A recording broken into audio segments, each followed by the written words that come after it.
Okay, we're here on this Sabbath. All praises to Ahaya Bahashim Yeshaya, which is the Most High in the name of Christ. All right, we'll start with the law.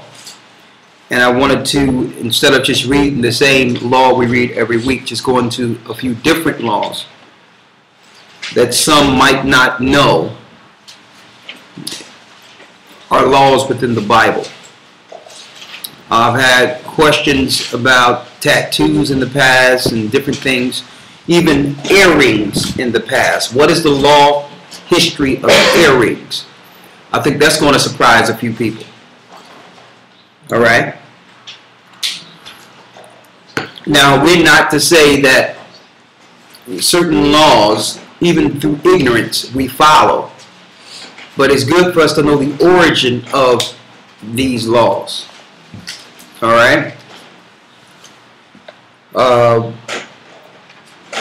Also, while going through this earlier, the Most High actually showed something that's paramount, that's going to come out within the lesson. Why certain things are so.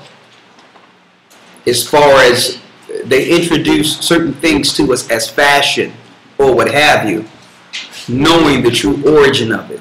Therefore, we will embrace certain practices. Okay, but to the fallen ones and to the elite and the powers, they understand the psychological impact and the servitude that comes with us accepting certain things in our being. So they'll roll it out to us as fashion. An example I can give you before we go into the lesson. Who's predominantly over the fashion world? Homosexuals. They're everywhere. All in the fashion world. They're makeup artists. They're the people that's doing your hair. They're designing the clothes. And through advertisement, it endears you to certain fashions without knowing that these fashions are the same fashions of Sodom and Gomorrah. They use some of the best fashions and the best materials, and some of the cuts and all that be very nice. But all in all, it's an agenda.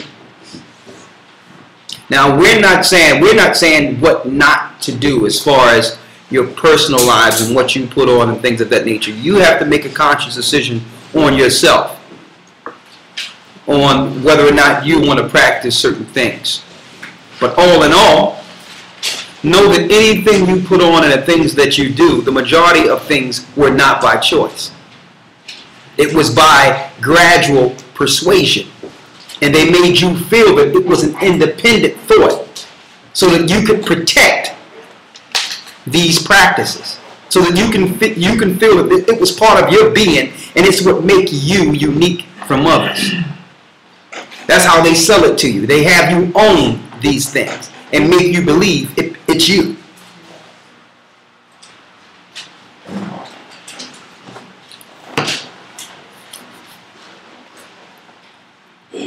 A lesson that was done probably about a year ago was done on the fallen spirits and the importance of fasting. Notice how fasting, and we talked about it, one facet of the fasting was that spirits are insatiable. They have insatiable appetites. They're never satisfied.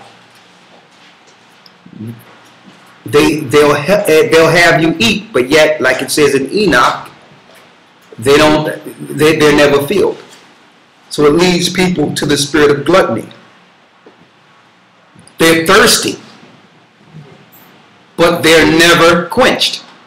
And it comes in every part of our physical being. So in the beginning, go back to the beginning when Adam and Eve ate of that fruit, which actually stimulated their five senses. It stimulated the physical. And it made them wise to know things according to the physical. Now, the spirits come in later through the fallen angels They come into the body now, and they exercise those senses that began in the garden. So they're insatiable with it. They live with you. They're in part of your quarters. They're part of your beings. And you start to believe that that's you. That's part of your being. That's your individualism. Some people do certain things that are just continuously, perpetually out of here. And they'll just write it off as saying, well, that's just how I am. You got to accept me. Like you have a person who will curse someone out or and always say, well, listen, that's just me. And they relish in that spirit when it's not them. People feel that you have to accept them a certain type of way. Well, that's just my character. That's not your character. Something is influencing us. And see, that's the importance of fasting, because with fasting, it separates you from a lot of these situations. Your desire, our desires drop. Our personal individualisms and the things we do as individuals lower. So I just wanted to go into this. We're going to read out of the law. We're going to read a few. And just so that we can go over some of the laws, and some laws in which a lot of us didn't even think there were laws. Let's start at Leviticus 19.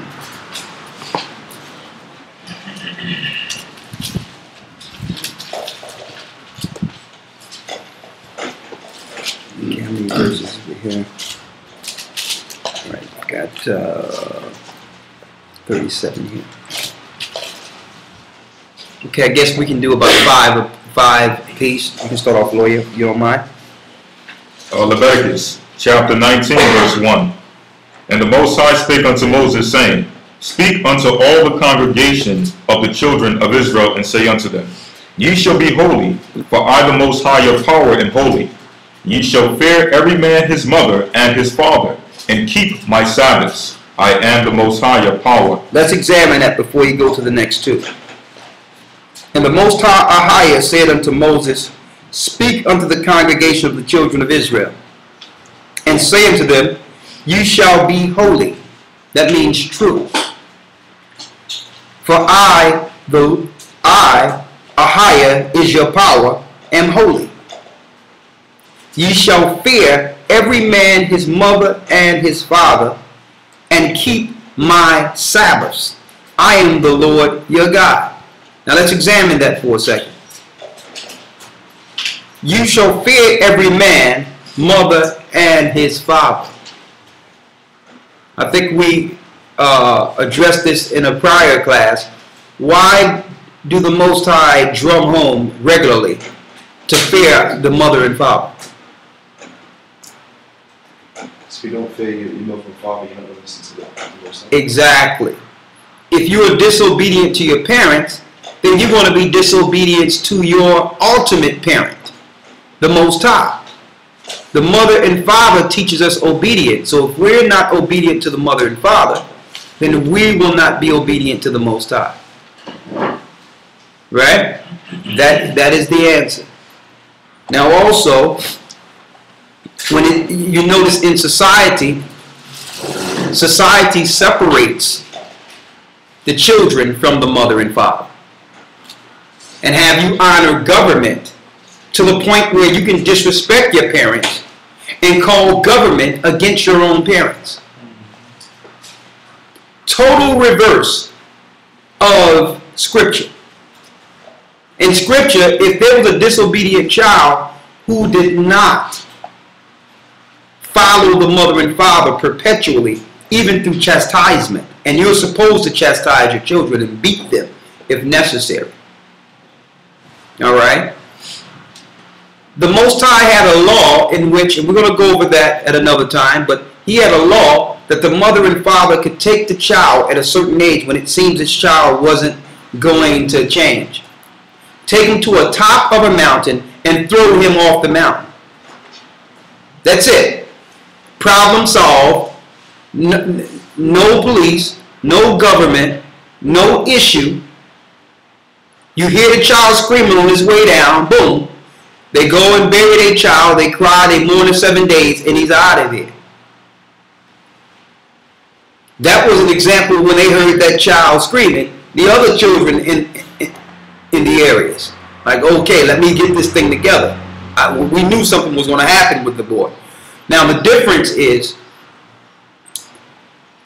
when we were a people, it was immediately eradicated. Now, society relished in that disobedient child. Because why? That's the child that you see in your neighborhood, and everyone, and the older people are saying he's going to end up dead or in jail. Running around picking with people, pickpocketing people, stealing from people, taking people pocketbooks, robbing, stealing, doing all those things. And some of these kids who do this have good parents.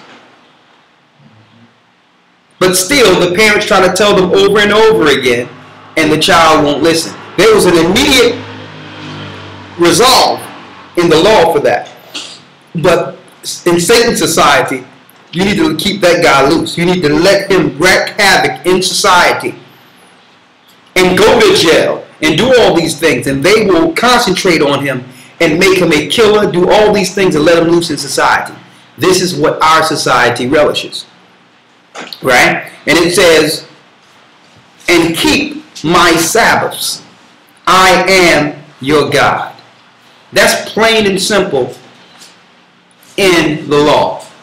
I don't know how today any people that are reading out of the Bibles justify Sunday worship, when all through the law it tells, the Most High told us coming out of Egypt, keep his Sabbaths. Keep his Sabbath. That was a law. That's just like honoring your mother and father. Right? You got 4 and 5, right? Mm-hmm. Go ahead. Verse 4. Turn ye not unto idols, nor make to yourselves molten gods. I am the Most High, your power. Turn ye not unto idols, nor make to yourselves molten gods. That's crystal clear. So there was no merchant store you can go to and find a Buddha statue. There was no place you can go to when we were a people that you could buy a cross or buy something molten or made as part of worship. Now, this is what the idolaters' excuses, they bring the excuses to you, the idolaters. They'll say, well, Moses wrapped a snake around a stick and made a phylactery. What was that? The people did not have to worship that. The people, you understand? That wasn't made as an idol for worship. But this is what the idolaters would use as a scriptural excuse for their images. They would say, well, what did Moses hold up? Wasn't that an image? No. Anyone who believed that the Most High sent Moses, they would look upon it and they was healed from the snakes and the scorpions that were killing our people in the wilderness. They wasn't worshiping the stick. They wasn't worshiping the serpent. That wasn't made as an idol. Okay? Other excuses they use. The Ark of the Covenant. That got 2 angels over it. No, yes it does. But nowhere did the Most High tell the children of Israel to go worship in front of the Ark of the Covenant. It wasn't made as an idol. It was a weapon also. It was a serious weapon in which no people could come against us as long as we had the Ark. And it was a facsimile of the Ark that's in heaven, where the mercy seat is, and the holy cherubs are before the Father, the 2 angels. So they made a facsimile of what was in heaven. Not to sit down. There's no law in the scriptures